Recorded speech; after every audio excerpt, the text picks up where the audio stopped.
Good evening. Welcome to another segment of the Till I Get It Radio podcast. I'm your host, Ro Clark. And on this segment, I want to talk about the Lakers fan in particular. I want to talk about the LeBron James fans in particular. So first, let me start off with the Lakers. You know, beginning the season. Let's talk about hold on. Beginning the season period, a lot of teams started off rough. A lot of good teams started off rough. A lot of the bad teams got off to a good start. And vice versa. Now, the thing I don't like is how the Lakers won 0-3, lost their first 3 games. Everyone's panicking. Oh, Lakers are in trouble. Then I hear commentators on ESPN, experts talking about last night when Lakers played Phoenix, it was a must-win for the Lakers. And I took that as like pretty much saying that their season was over. Only 4 games in, the season was over. Still got 78 games left. The first time LeBron James started 0-3 since his rookie season? Since 0-3? Whatever. No need to panic. It's a long season. Everyone knows that a lot of these teams, when it comes to the season, all the season is for is just for seeding, just for rankings. To see where you guys want to line up come in April. Who you can be playing against come April. Get some idea in March. That's all it's about. One thing I will say this and be reasonable and be factual about is if you guys, Lakers fans, want to be just be patient. Everything's going to work out. You want to listen to LeBron, just be patient. It's cool. It's cool. But he is right. Be patient. Because, and I'm not saying be patient as in this team is just going to turn around, go on a winning streak, then just start beating everybody in the East and then beating everybody in the West, beating everybody in the league, and then having to go to the finals and they're hosting the NBA Finals trophy. I'm not saying that. Not with this roster. Not with this roster at all. It's not going to happen. At all. This roster is not the answer. And I'll tell you why. This roster, it's a bunch of kids. It's a bunch of kids. Still wet behind the ears. A lot of Lakers young core in their second and third season. LeBron's like the oldest Laker on the team. This team reminds me of when Isaiah Thomas got traded to the Cavs, and he was just so starstruck. He was just so starstruck that he was playing with LeBron, telling his son all starstruck, he playing with LeBron, and really not. And LeBron was just like, dude, like we're here to handle business. We're here to handle business. And as you've seen a couple of the highlights, you notice how LeBron and IT chemistry, body language was kind of off. Like LeBron wasn't really paying him no mind. And I feel like a lot of these kids, when it comes to Ball, Kuzma, Ingram, they're starstruck. And I feel like no matter how this season goes, these dudes are just all mesmerized by playing with the greatest player in the NBA right now, which is LeBron James. Who is LeBron James? So I feel like if these kids don't get their act together, I'm sorry, I don't even feel like anything. This is going to happen. LeBron's smart. He's a businessman. I'm pretty sure him and Magic Johnson had plenty of conversations behind closed doors. That's how it's going to go down. Remember when LeBron came back to Cleveland? Played a few games. Set out a couple games. Looked like he was just taking a back seat. Letting guys go out there and showcase their talent. Expose themselves. Trade bait. All trade bait. Kuzma out there giving people 30. Ingram out there giving people 30. Lonzo Ball, jumper still ugly, but he's shooting with more confidence. He's going to come along. It's trade bait. And since when does LeBron James not have a shooter, not have no snipers on his roster? LeBron knows that this team isn't going to go anywhere. This team is not beating Golden State in a 7-game series. This team isn't beating Houston in a 7-game series. This team just might get past OKC in a 7-game series. This team just might struggle to get past Utah in a 7-game series.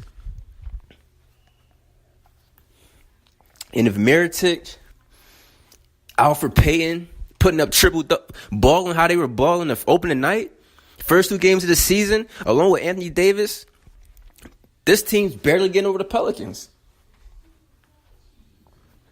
So I don't want to hear and be patient. Then LeBron James said he know what he signed up for. He know what he's coming into.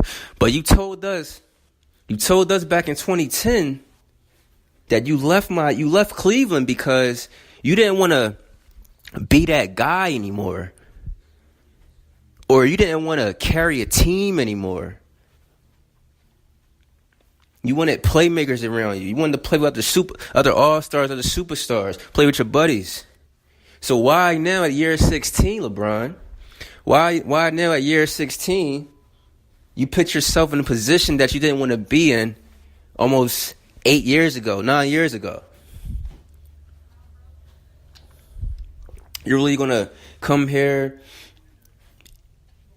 and think that you're going to take this young core to the NBA Finals? And my thing is this.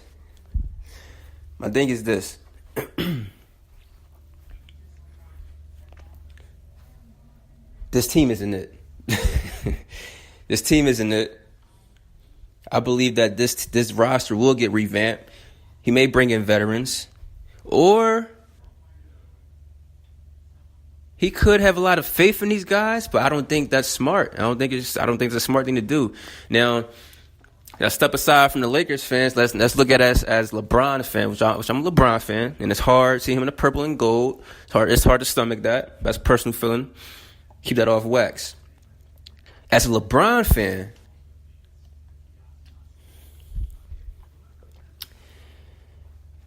if he came to LA, hold on, before I step into that, let me. Being the player he is, the type of competitor he is, the abilities he has,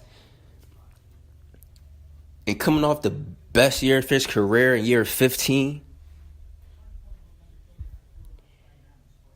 in year 15, year 16, where still all 32 NBA teams will still want you, or all 31 NBA teams still want you in their roster, you come to a young Laker team, leave the Eastern Conference just to tank, just to lose, just to rebuild. I don't see that. I don't think LeBron is going to settle with that. I don't see that happening. Now, as a LeBron fan, I would be highly disappointed if he took the year off. Just like as a LeBron fan, I remember my pops went to a Sixer game. We all went to a Sixer game. Yeah, we all went to a Sixer game. It's when McGrady's with the Houston Rockets. Before I tell this story, this is the point I'm trying to make. I would be disappointed if LeBron took this year off. Went to a Sixers game. Went to see T-Mac play for the first time in person. My pops went. He's a huge T-Mac fan. Followed T-Mac from Toronto, Orlando, to the lost tapes in Houston. I ain't say lost tapes in Houston, but to Houston, to even the lost tapes in San Antonio, where he's about to taste the championship ring. We at the game. McGrady just kind of like out there nonchalant as he always is, jogging up the court, stuff like that. Twist his ankle, maybe in the first quarter, and decided to play for the rest of the game. So when I tell you how disappointed my pops was, and I was low-key disappointed. Even though I was an Irish fan, I was low-key disappointed because I would love to see McGrady play. And for him to not play over a twisted ankle where he could have just went and taped it up. It wasn't like severe sprain. It was a twisted ankle. Took the night off. That's like disappointment. He was so disappointed. I was disappointed too. And that's how disappointed I would be for LeBron to take a year off and not try to make a push to the finals, because you got a whole foundation. You telling your kids, I promise. Well, keep your promise of being a competitor and not taking a year off, not taking a back seat. Because us as LeBron's fans, we're out here defending you when everyone is saying, "Oh, he's not Michael because he's three for 7 or something for the NBA Finals, or 3 for 6 for the finals or something like that." So now we're sitting here defending you, but now it's hard to defend a guy who's going to go out there and just take a whole season off and don't really care if he wins or lose. And I'm not saying that's LeBron mindset, but if it is, and that's what this year is going to be, I'll be highly disappointed, just like how highly disappointed I am in his move that he made to the Lakers. Only because I'm a fan of the Sixers, and I don't. That's a whole different thing. I'm not gonna make this personal. I respect the move to the West, but this team this not gonna get it, dude. Guys, tell me what you guys think. I really want to know. How far is this team going with this current roster? Do they need to revamp this roster, or do you think these guys will really pick it up? Pick it up come December, January, and make a run. I don't see this team, this roster coming out on top in the West.